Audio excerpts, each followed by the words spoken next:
Você já se deparou com uma seguinte situação? Você está em um ambiente público e de repente tem uma mãe com um bebê no carrinho e essa mãe está fazendo compras e ela quer ter aquele momento dela para ela fazer as compras dela e o bebê começa a chorar. O que a mãe faz? Pega o celular, bota um desenhinho e coloca na frente da criança.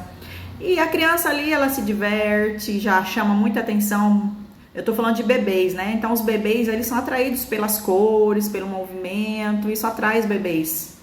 No entanto, o que essas mães não sabem é que ela está trazendo um grande prejuízo para essa criança e às vezes irreversível. Hoje, né, a Associação Brasileira de Pediatria não recomenda que criança tenha, abaixo de 2 anos, tenha acesso a nenhum tipo de tela. E quando eu tô falando de tela, eu não tô falando só de celular, tô falando de tablet, inclusive de TV. Não é nem um pouco saudável para o cérebro do bebê ou da criança que está em desenvolvimento ter acesso a telas. Ela faz muito mal à luz emitida e a gente vai falar de outros sintomas também que pode trazer um prejuízo para o desenvolvimento cerebral do bebê, da criança, enfim. Então, abaixo de 2 anos, então não é recomendado que a criança tenha acesso a qualquer tipo de tela. A partir de 2 anos, meia hora a 1 hora. Né? De 12 em diante, recomenda-se no máximo 2 horas. Na realidade, isso é o que a Associação Brasileira de Pediatria recomenda. Mas existem cientistas, né, neuropesquisadores que dizem não, né? Criança a menos de 6 anos não deveria ter acesso a telas. Faz muito mal, prejudica o desenvolvimento do cérebro, traz comportamentos inadequados, né, que vai trazer prejuízo para essa criança. Então, na realidade, eu fico com esses neurocientistas. Eu acho que a menos de 6 anos não deveria ter nenhum tipo de acesso à tela, mas eu sei que devido à modernidade tudo é muito difícil. Então, recomendado é que os pais estejam monitorando o tempo, o que a criança está assistindo a partir do momento que já seja recomendado ou que possa, né, ter acesso a telas, mas que tenha supervisionamento dos pais. Mas o excesso de telas, ela vai trazer prejuízos irremediáveis para seu filho. Hoje já se fala, né, sobre o autismo virtual, né? O que é autismo virtual?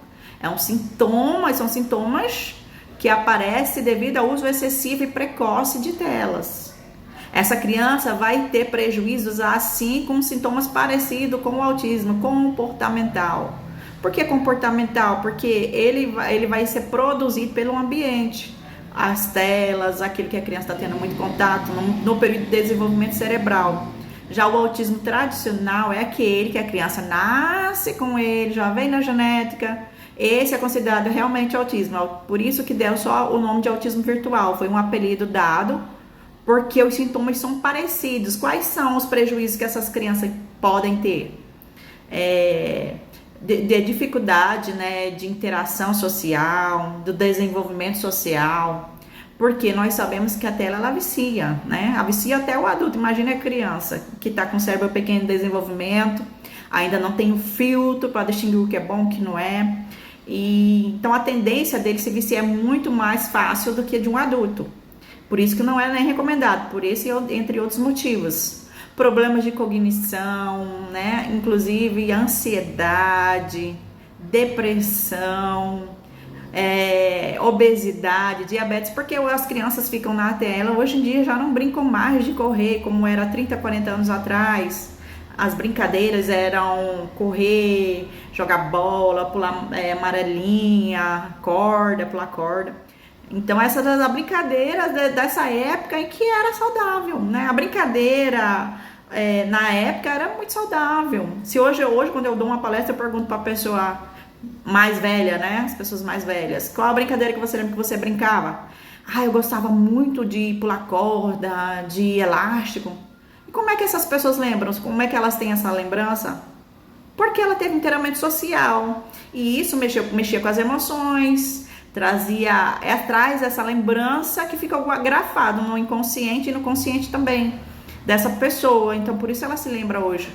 Aí eu pergunto, qual lembrança que essas crianças que só ficam em frente à tela terão? É para se pensar, né? Lá na frente, quando ele for adulto, vai pensar, poxa vida, perdi minha infância. não brinquei, só fiquei no celular, só fiquei nas telas.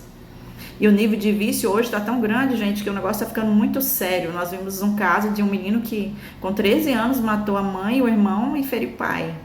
Uma outra que botou fogo no sofá, trancou o avô e a avó no apartamento. Então, são casos de pessoas que já têm vício já muito avançado. E nesse caso já é muito mais difícil de se tratar. Então, por isso que os pais devem observar, controlar, para que não chegue nesse nível. Para que a criança não tenha prejuízo. Eu estava dando uma palestra e a mãe veio falar para mim no final: poxa vida, tudo que você falou está acontecendo comigo. O meu filho está nesse nível de dependência e eu trabalho muito, não tenho tempo para estar controlando. Então é um problema muito sério. Eu falei: você tem realmente um problema muito sério. Até porque quando chega nesse nível de vício, que o menino já não come mais, não corta o cabelo, já não faz mais nada. Quando chega nesse nível de vício, aí é bem complicado, é muito mais difícil. Precisa de uma ajuda profissional. Mas como fazer, né? Voltando a esse assunto, quando uma criança ela já está indo para o nível de vício. Primeiro a conscientização dos pais. Os pais têm que entender que o problema são eles, não são as crianças. As crianças são os sintomas. Eu sempre digo isso, quando o pai e a mamãe chegam no consultório levando o filho, esse aqui é o problema, você já sabe que não é bem assim. Tem que tratar todo mundo, né? Conscientizar os pais que eles têm problema e que para tratar o filho precisa começar por eles. Então, primeiro a conscientização dos pais de que eles têm um problema, de que eles têm responsabilidade, que eles têm que lidar com isso. Inclusive, essa mãe que falou comigo, ela disse uma frase que eu já sabia, mas que eu gostaria de ouvir da boca deles. E ela disse para mim: eu tenho medo de enfrentar, eu tenho medo de ir lá descobrir o que é que ele está vendo. E não é só ela, todas as mães têm esse medo, as mães que têm um filho nessa classificação aí de vício. Realmente é muito difícil, mas o que eu disse para ela realmente é muito difícil. Mas vai chegar um momento que você não vai ter mais como se esconder ou jogar o problema dentro do quarto, que no caso é a criança, deixa ela dentro do quarto assistindo, jogando, porque é um problema que eu tenho medo de enfrentar. Vai ter um momento que você vai ter que lidar com isso. E a mãe anda depressiva, né, anda com problemas psicológicos. Falei: você tem que buscar ajuda para vocês dois. Então, gente, nós precisamos cuidar. Qual é o tipo de filhos que nós queremos hoje deixar para a sociedade? Que é uma obrigação nossa. Fique com essa pergunta.